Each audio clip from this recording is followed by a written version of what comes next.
That looks so good. That looks so good. How good does that look? So good.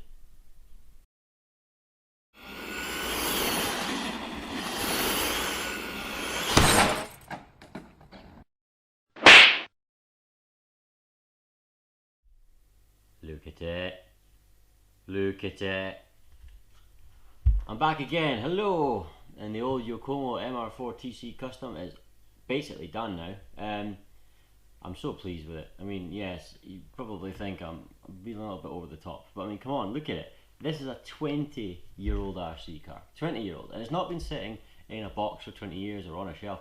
This has been used. It was used by multiple people as a competition racing car. It was used by multiple people as an outdoor basher.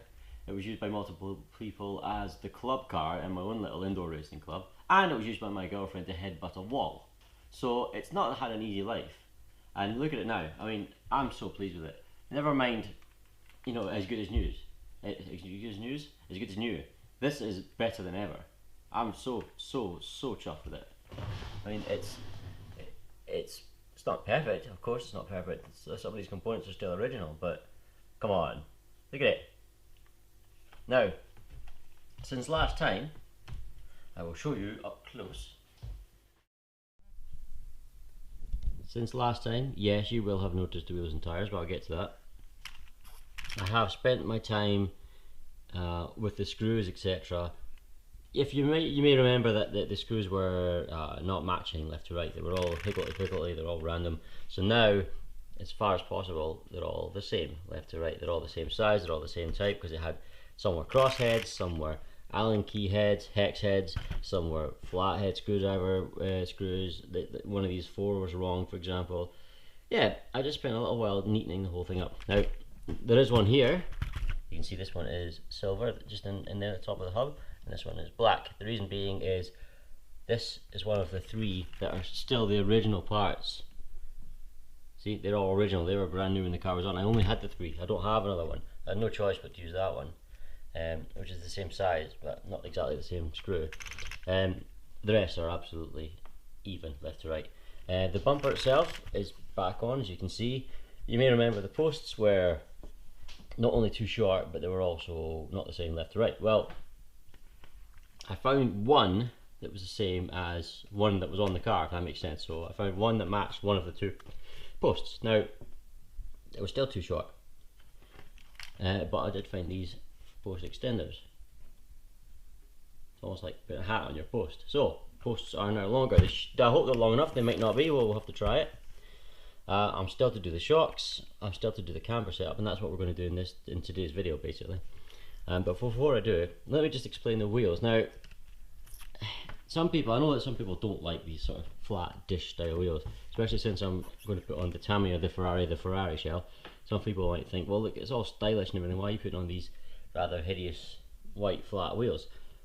Well, I'll just say, these are my favourite type of wheels on a touring car, or basically any RC. I love the look of these. The reason being is, you know, when you see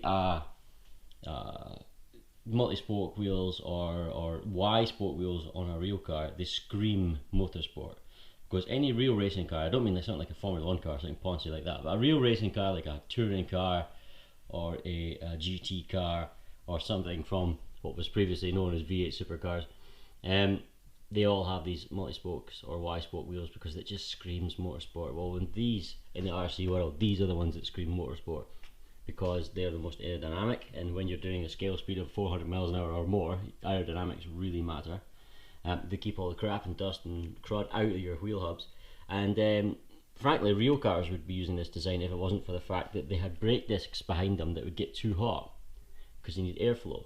Well, there's no brake discs on an RC car, so you don't need the airflow to get in. So that's why you use these. Now, another reason I'm using these is I actually have, this is a set of T27 tyres on Team Orion wheels, which I've had sitting for over 10 years. And I've never used them. Now, the T27 tyres are jack of all trade tyres. They're not brilliant at anything, but they work on basically everything. They are quite good on tarmac, which is where I'll be testing this car. But this will not be an outdoor car, as I said before. Crap and crud and stones and grit gets in there, into where the diff is, into the spur and into the pinion in this car, because it's sealed away, so I don't want to use it as an outdoor car. We did talk about, myself and Matthew, we talked about starting a new racing club again, because we used to do the club here. See all these, well, okay, that trophy and that trophy isn't from it, but the 5 at the back were from it, and the one that we ran together, it was on indoor on wooden floor. But we were talking about starting a new club running on carpet. Now, teach you what it sounds, you work quite well on carpet. So with this sort of mild brushless setup, this car will be nicely balanced, and these wheels and tyres will all be nicely set up for carpet. So that's why I'm using these. Now, another reason is the shell. Let me get my hand in the way. Is the shell. Yes, the shell. Now, with the red wheel nuts, I did say that was going to be a red the Ferrari the Ferrari. I have the shell right here. Now, here's the thing. I wanted to have it all nicely tied in, so I was going to have the red shell, the red wheel nuts, not exactly the same shade of red, but it'll still look good. White wheels, I was wanting to have a white spoiler and these white Yokomo graphics, so all tie in nicely. However, guess who failed to look at the picture of the shell properly on the website? And guess who failed, having already failed to look at the picture properly, to notice that the Ferrari shell doesn't come with a spoiler. So I was going to spray paint the spoiler white to match the white wheels, and I didn't notice that it doesn't come with a spoiler. So what I've done, is I bought white and red paint, and there's no spoiler to spray paint, so there you go. Well done, Mike. Anyway, it's not a disaster. I can always use a white paint for something in the future, but white wheels, white graphics, red car, red wheel nuts, it still look good. I just wish I had the white spoiler. But anyway, no problem. That's for another day and another video. Today's video is about getting the chassis sorted. It's almost done.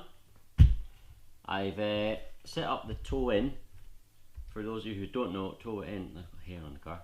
Toe in is where, if you look, in fact, get the camera. I will get the camera. Toe in is where you adjust these turnbuckles at the back here. And this angles the wheels in or out like this. Now, sometimes a good starting point is to have the wheels dead straight forward. The difference is, if you have toe in, the car doesn't quite react as quickly into a turn. There's not as much initial turn in, but the car is more stable.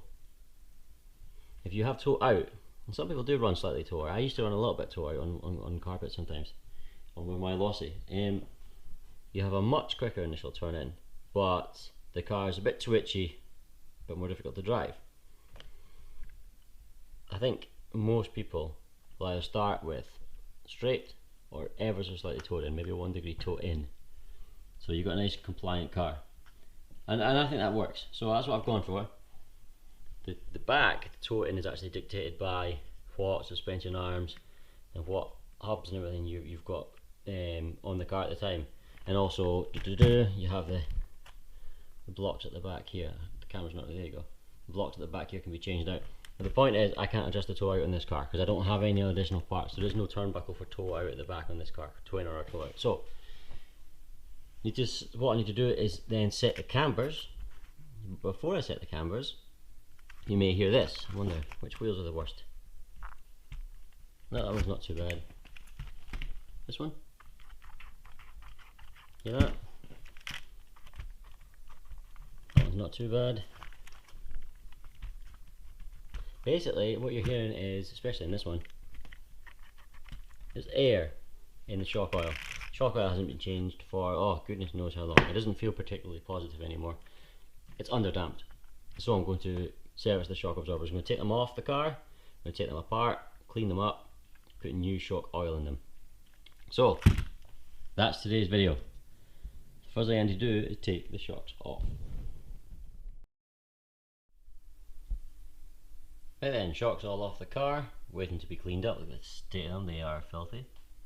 And obviously had the oil change, but while they're off, something I forgot to mention.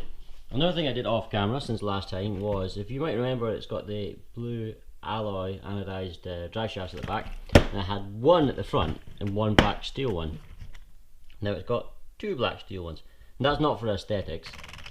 You might remember, if you've seen I think it's the first video, I'm pretty sure it was, when I spun the wheels, there was more play on one of them than the other. When I took the hubs apart, I found that the alloy one, the actual drive end on the CV end of it, not the dog bone end of it, but actually at the CV joint, the cup was completely worn out on the alloy one. Obviously it wasn't on the steel one, which is stronger. So I just replaced the alloy one. Now the back ones, being the back, were worn but not as much as the front, and they're both alloy, so they're both weaker.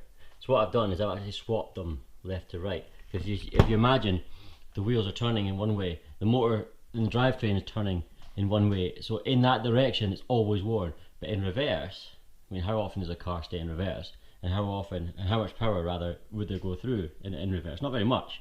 So the in reverse is generally worn free, so it's worn in one direction, not the other. So swap them round and you've basically got it brand new again, if that makes sense. I'm probably not explaining it very well, but essentially that means that both these drive shafts are now very well worn in reverse, but in forward they're basically brand new.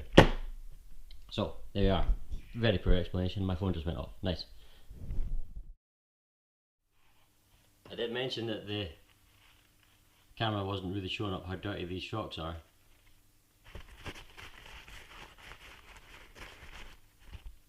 Told you. So I get these cleaned up. Camera isn't, the light isn't great in here, the GoPro's not really compensating, so there's no point in you watching me clean some shocks in sort of half light. So cut. Right, this is the part where I've got to empty the shock oil, the old shock oil, out of this. Now in terms of what shock oil I'm putting in afterwards, I have a rough idea, but I'm going to see what weight of shock oil is in this already, and also how big the holes in the pistons are. So let's have a look. I haven't seen the inside of these shocks in a long time, if ever.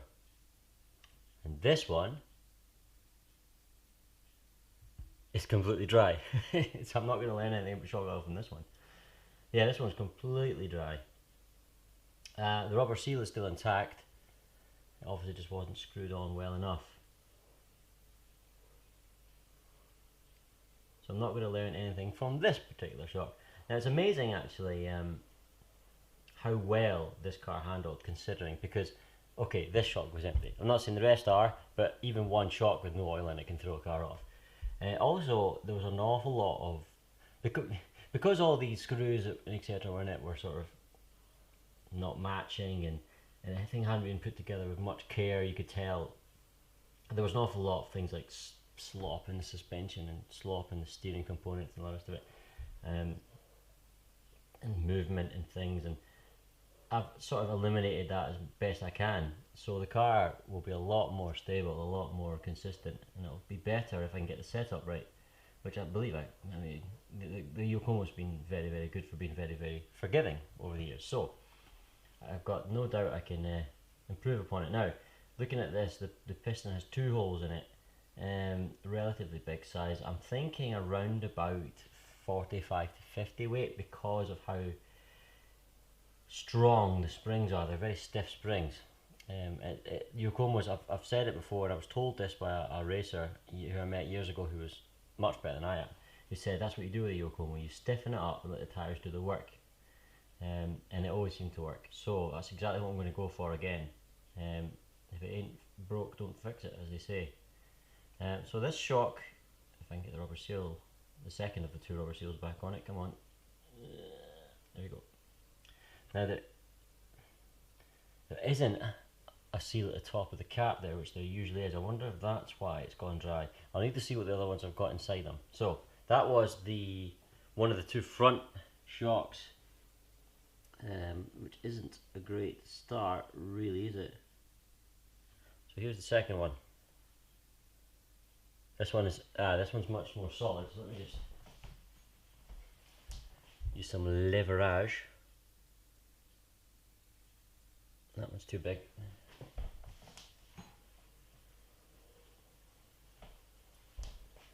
Slightly smaller Allen key here, right? There we go. This one. Wow. Nothing. Just enough to lubricate it, no more. It's been a long time since these shocks have been serviced. They're super smooth still though, they're obviously not worn out, but wow. Learning a lot here today, learning a lot. Just not about what sort of oil to use, unfortunately. That was the two fronts, both empty. Back shock, you see the dirt coming out from the seal there. Now this has oil in it. This is full. Quite thin oil. Looks about 35 weight. 35 maybe, yeah. Thin, but it also doesn't have the seal. I don't think it does. Let me just clean it up inside. I don't think it's got the extra seal at the top of the cap though. I think it just relies on it. It doesn't. Just relies on the rubber seals on the shock collar. Yeah, there's nothing in there. Nothing in there at all. So that obviously seals well enough, because if you look here, the oil is clean. The oil is definitely clean, so it's not like dirt and gravel and everything's getting in there. The seals are working properly, so all you need therefore is the seals around here, rather than have something you got sort of bulb dome thing. Okay, that's fine. So it means there's no parts missing from the front shocks essentially. It just means that either whoever built them last didn't screw the tops on properly, because bear in mind this car's had many owners, or they simply didn't put any shock oil in the first place. And the final shock, half full. Again, shock oil's pretty clean. It's not spotless, pretty good. The shocks are super smooth, they're all super smooth still. Impressive in terms of the quality of manufacturing of this car, really good. So, what shock oil to use? Well, I was thinking around about 40, 45, maybe even 50 weight. But what I'll do is I'll have a look at the springs again, have a look at the oil in the bottles and see if I can, because the thing is I've got no setup sheets or anything on this car. I'm basically just going for a jack of all trades type setup.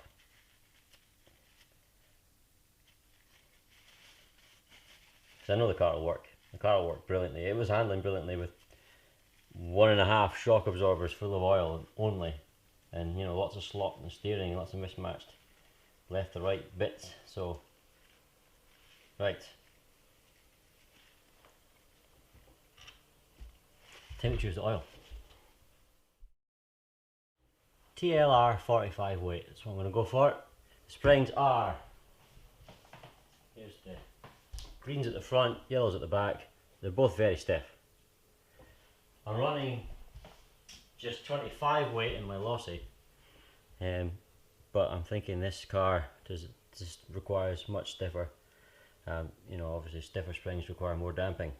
So TLR 45 it is. If you've never built shocks before, here's what you do. Pull it all the way open, like that. Fill it basically almost flush to the top.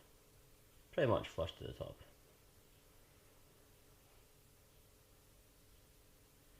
Right. Then you slowly push the plunger up.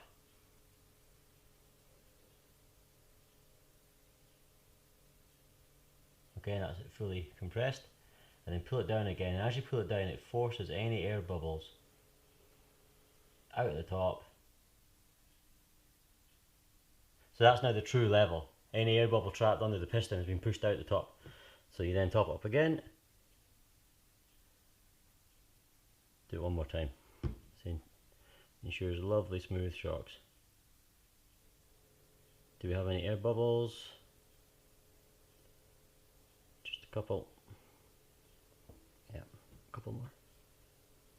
Now it cannot be absolutely at the top, because Well, actually, these ones have got a little bit of room to expand, if I'm honest. But a lot of them have a sort of, like I said, a thing that sits on the top there, like a dome shape. And it stops any more expansion.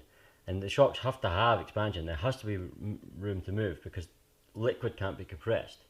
So the shock oil can't be compressed. So if you fill it absolutely to the top and there's no more space and you screw these down, you can't compress the shocks. All you do is blow the caps off the top when they try and compress because there's no other option. The liquid won't move. So you need to have just that tiniest amount of movement. With that, because of the design of these shocks, it doesn't have that little dome. You can get away with a little bit more. And as I screw this on, it will force some more oil out of the top and over the seal more than likely. Come on. Have I cross-threaded that? I wonder. Feels like I might have.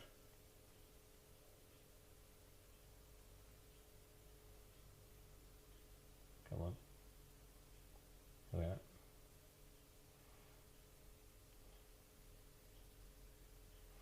See, it has forced, I don't know if you can see that, but it has forced some oil out the sides.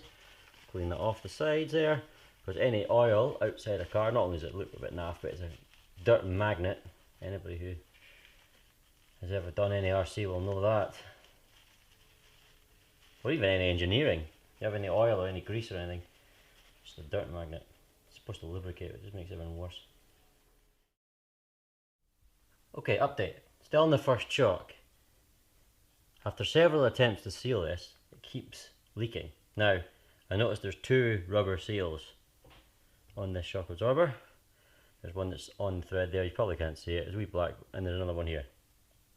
This one's too big for it, and it was just getting squished up and knotting up, and I think that's what was causing it to leak, because what I've done is I found one of the 4 original shocks from this car, the non-threaded upgrade ones. And that only has the one seal and it still had oil in it, and this I know hasn't been on the car for at least 15 years. So the single seal works fine. It's only got the single seal, so that's what I'm going to do. I'm going to ditch the other seal. Right, good, sorted. Maybe. Ha! Sorted. Also, the shock cap was a bit dodgy, so I've replaced it with another one. Right, now we're cooking with gas. Okay, shocks all done, all nice. Finally got some damping. What I've done now, I've put the battery, the LiPo in it, transmitter's on. I'm going to turn this on because we need to now do the camber to finish this video off. I'm going to go for 1 degree negative camber on all 4 wheels. It's a good starting point. For you, those of you who don't know, camber is how much the wheel from the side there leans in towards the top. Negative camber is when the top of the wheel is very slightly in. Positive camber is when it's out. So the wheel leans out that way, it's positive camber, in is negative. You never run positive camber. The whole point in camber is, if you imagine your wheels are cambered in, they won't be as extreme as this, but here you go. When you're cornering, the car will lean, and that affects the camber. What you try and do is, when it's cornering, have the tyre as big a contact patch with the ground as possible. So theoretically, when you're cornering hard over, you want the tyre to be as upright as possible. The more camber you have, or the more negative camber you have, the higher the corner speeds have to be, and the more the lean has to be before the wheels are straight. So -1, -1 is a good starting point because it's only just cambered in and it's not too much lean before it sort of straightens up, and that's good. It's also good for this setup here because I've got stiff shocks and stiff springs, so there's less likely to have lean, you know. I think it's a good starting point anyway. When I was running on wood surface on my loss, I always used to give -1 at the front and -1.5 at the back. But this is a different car completely with a different setup. So I've got the battery in to just to show you, well, for 2 reasons. First of all, to just show you the world's loudest ESC fan. It's difficult to get camber set up on an old car, especially because if you look at the front wheels, let's look at the front wheels. Look at the vibration, not the vibration, look out, they're not completely true. There's wobble in those wheels. See the wobble? They wobble left to right, left to right, left to right, left to right, left to right, left. Now, that's very typical of an old RC car. This is the original components. It's been battered off things so many times. The back is much more stable. There's still a little bit of wobble, nowhere near. So really when you're setting the camber with the camber gauge, you have to have the wheel up against it, and then you have to rotate the wheel, try again, rotate the wheel, try again, and you're getting an average over the whole rotation of the wheel. You don't just go, oh, it's 1 degree negative, that's fine. Because when the wheel wobbles about, are we going negative, positive, negative, positive? So it's about averaging that out. It doesn't, once you get the average though, as you can see the wheel wobble, it doesn't take much before the RPM of the wheels, the RPM of the motor compensates for that wobble. So at high speed, as long as you've got the negative camber set up as an average across the board, it's good, it's fine. Another reason I'm keeping the battery in is because you set the cambers up and the ride heights up and everything with all the weight in the car, because when you put the battery in, that's weight, it'll change it. In terms of weight, lipos are much lighter than the nickel metal hydrides that you were used when this car was out. So I may have to put like a wheel weight, lead wheel weight there to balance it out. But I've actually tested it, and the left to right balance is pretty central. It's maybe ever so slightly towards this side, but it's not far off. I don't think it'll be big enough to make a difference, but if I feel a difference in the handling, then I'll definitely put a weight there which will try and help balance against this motor, because this lipo is not as heavy as this equipment down the side. Right, I will get the camber gauge. Here's the camber gauge, very simple. You've got the positive and negative graph along here. 0 is right here, negatives this way, positives that way. I've already got it set to 1 degree negative, because that's what I generally run on. So basically you set this on a flat surface, and that gets pushed up against the wheel, and you basically spin the wheel, test it, spin the wheel, and then you adjust these turnbuckles here, 1, 2, 3, 4, to try and get the wheels to match. This is not absolutely smooth, this table, but it's as flat surface as I've got. So, just out of interest, how far off are the front wheels? Bear in mind, I used to have more slop in the steering and the suspension than I do now after this rebuild, so I'm guessing it won't be too accurate. I won't do all 4 on the camera because that'll just be dull for you, but as a quick test, slightly too much, not enough, because obviously it's wobbling back and forward a little bit, not enough, that's bang on, too much, way too much, bang on, way too much. Overall this wheel has too much negative camber. It's probably at 2 degrees possibly. So what I need to do is adjust it.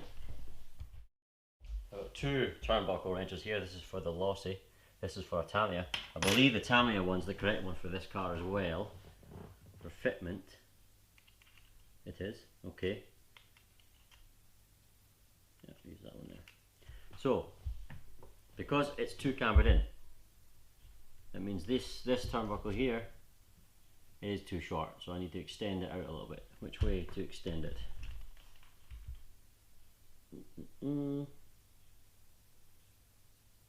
Anti-clockwise. Well, depends on which way you're looking at it, but basically towards me. Couple of turns. Test again. Compress the suspension. Always compress the suspension. Then do it. Spot on. Little bit too little bit too much. Spot on. A little bit too much. Spot on. Yeah, that's good. Wheel set up. So basically you do that for all 4 wheels. Takes a little time, and then yeah, good to go I think. And because of the very little slop in any of this now compared to what it was, it'll be more consistent, and therefore turn more consistent lap times, be more predictable in the corners, be more fun to drive. Awesome. And there we are, set up with 1 degree negative camber all round. Nice new progressive shocks, well, not new shocks, but you get what I mean. And ready to be driven on the road. Like I said, I'll test it on the tarmac, and then it's going to be an indoor race car. If we ever start up on carpet again, this will be... Oh, there goes my phone. Perfect timing. Alright, thanks very much anyway. Cheers, bye bye.